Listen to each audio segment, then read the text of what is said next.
Uttar Pradesh Congress committee के पूर्व महामंत्री व बाराबंकी के पूर्व जिलाध्यक्ष फवाद किदवाई जी आज हमारे बीच हैं। आइए जानते हैं फवाद किदवाई जी से कि कांग्रेस में जो 40% महिलाओं की हिस्सेदारी है, इससे चुनाव पर क्या प्रभाव पड़ेगा। फवाद किदवाई जी। देखिए, इससे चुनाव पे तो अच्छा असर पड़ेगा, लेकिन उससे पहले मैं एक बात कहूँ कि प्रियंका जी की और कांग्रेस की ये सोच है कि महिलाओं को आगे आने का मौका ज़्यादा से ज़्यादा दिया जाना चाहिए, उनकी भागीदारी होनी चाहिए, सिर्फ वोट देने की नहीं बल्कि शासन में, यहाँ पर गवर्नेंस में उनकी भागीदारी होनी चाहिए। इस चीज़ को नियत में रख के कांग्रेस ने 40% का ये ऐलान किया है। ज़रूर महिलाएं बहनें हमारी सोचेंगी कि जब उनको इतना आगे लाया जा रहा है तो कांग्रेस ही उनके लिए बेहतर है और वो कांग्रेस का साथ देंगी, वो भी एक फैक्टर। किदवाई जी, मैं आपसे जानना चाहूँगा कि बाराबंकी में कांग्रेस की क्या स्थिति है, कितनी सीटें कांग्रेस जीत रही है। कितनी सीटें तो देखिए, अभी इलेक्शन जब शुरू होता है, अब अपना कहने को तो हम अभी सारी सीटें जीत रहे हैं और हकीकत ये है कि हम तैयारी हर सीट पे किए हुए हैं और जीतने के लिए ही हम लड़ाई लड़ रहे हैं। हमारे कांग्रेस के मैनिफेस्टो ने, हमारे प्रियंका जी ने जो ऐलान किए हैं, उससे जनता प्रभावित है। जनता समझ रही है कि हम उसके फ़ायदे के लिए और उसको आगे उसका फ़ायदा पहुंचाने के लिए इलेक्शन में उतर रहे हैं। तो अभी इलेक्शन शुरू होगा, उसके बाद आप खुद देखेंगे कि यहाँ पर हमें कितनी तैयारी हमारी है जिससे कि सीटें यहाँ ज़्यादा से ज़्यादा हमारी निकल रही हैं। चुनाव आयोग ने कोरोना गाइडलाइंस के हिसाब से इस बार काफ़ी चुनाव प्रचार में काफ़ी सख्ती कर दी है, तो इससे किस तरह से प्रचार प्रसार करना आसान होगा, कुछ आप बताना चाहेंगे इस बारे में। आसान तो नहीं होगा, बहुत मुश्किलें होंगी। अभी गाइडलाइन आई हैं, अभी शायद कुछ दिन में और गाइडलाइन आएंगी। बहरहाल सबके लिए दिक्कत है, हम लोग के लिए ख़ास करके दिक्कत है।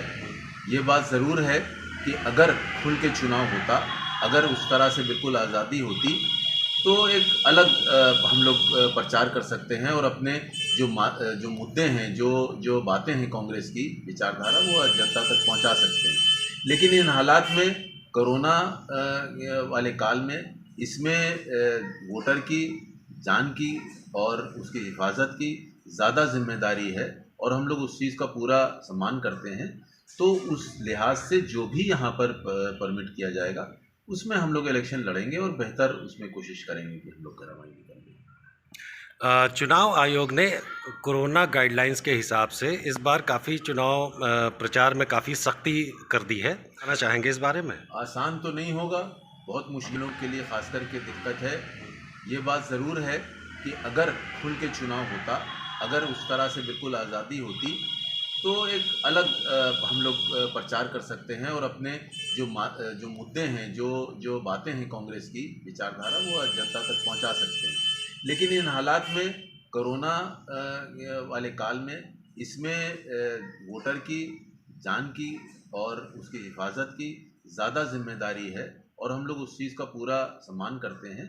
तो उस लिहाज से जो भी यहाँ पर परमिट किया जाएगा, उसमें हम लोग इलेक्शन लड़ेंगे और बेहतर उसमें कोशिश करेंगे कि हम लोग करें। कांग्रेस पार्टी आमतौर पे देखा गया है कि बहुत ही लास्ट मोमेंट पे आके अपना टिकट फाइनल करती है और अभी तक की किसी का भी कोई टिकट फाइनल नहीं हुआ है और हम जानना चाहेंगे कि कब तक की प्रत्याशियों के टिकट ये फाइनल होने की उम्मीद है। देखिए, जैसे जैसे इलेक्शन अभी शुरू हो रहा है, तो पहला फेज़ अभी भी काफ़ी दिन है, तकरीबन 1 महीना है अभी पहले उसके, और पर्चा भरने के भी अभी तारीख वो है। तो जैसे जैसे वो होगा वैसे वैसे कांग्रेस भी, क्या बाकी सभी पार्टियां भी कर रही हैं, विचार विमर्श कर रही हैं। हमारे यहाँ पर यहाँ प्रदेश से लेकर और सेंट्रल इलेक्शन कमेटी तक पूरी है, तो वो हर जगह से टिकट का पूरा छानबीन की जाती है, तो आखिर में वो हो जाएगा, उसमें वक्त से पहले ही इंशाल्लाह। बाराबंकी की जनता के लिए कुछ कहना चाहेंगे आप।